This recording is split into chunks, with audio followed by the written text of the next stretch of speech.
Hi, I'm Cameron Wilson. I often hear from sellers that they would love to move, but they feel trapped or stuck in their house for a lot of different reasons. But usually it's because of how awesome their equity is or their rate, and they don't know how to best utilize that. So I want to go over some tactical things that you can do to utilize your equity to best help you move into the house that you actually want. If any of these resonate with you, or if you want to dive deeper into your finances or how you could do this, reach out to me. First of all, the very best way to do this is actually not even using your down payment or increasing your down payment as you have more equity. What you really want to do is pay off debts.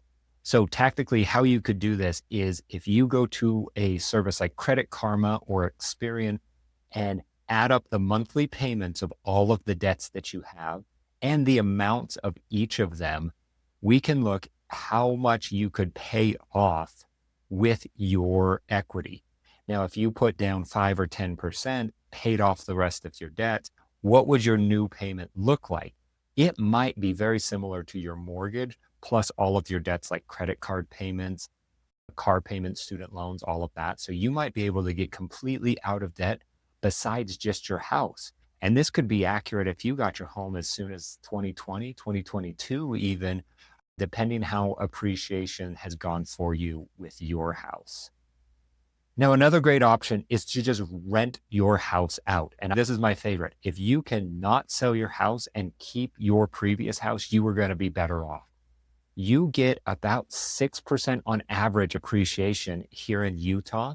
If you don't sell your house, you can compound your value. And this is one of the biggest ways to make money in real estate is to just let it appreciate. We're going to want to make sure that you aren't going negative each month with your cash flow and then actually use your appreciation to help build wealth.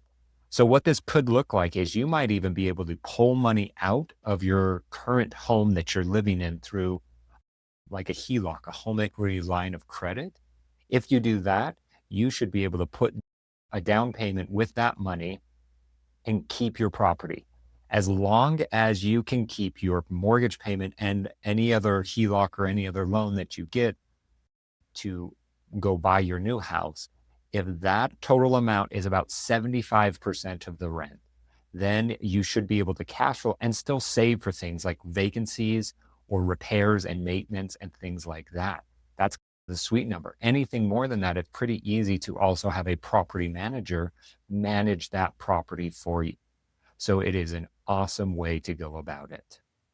Imagine this. Imagine that if you had enough for a down payment, but then you did a smaller down payment and everything extra went into an account. I would say something probably better than a savings account, like high yield savings or checking or money market, something like that, that you're earning a little more interest.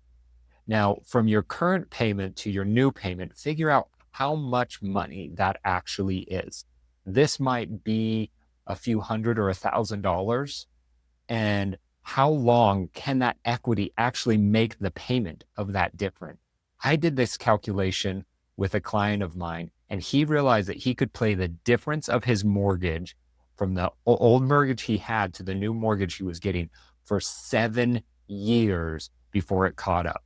Now, imagine how this could increase if I'm getting a better house. I'm going to put an extra 100, 200, $300. He could have gone from that 7 years to maybe 10. And that doesn't even count the interest that he is earning in this account. It is like a slush fund that is helping you pay for things in your new house. The longer you can keep this, the better off it is. And if that stays big, you can then use that as your next down payment. Maybe you're not happy with your house. You only lived there for 2 or 3 years and you want to move again. If you have not spent all of this, you will have a down payment ready to go. Really, what we need to do is look at you and your situation because everyone is different and your finances are different than everyone. Let's dive deep into how to best utilize your equity that you've gained over these last years through this awesome market that we have had. And how can we sell your house for the most amount of money or rent it for the most amount of money to help you get into that ideal property that you want to be in? So you're no longer trapped because you have a good rate. You're actually in a home that you want to be in.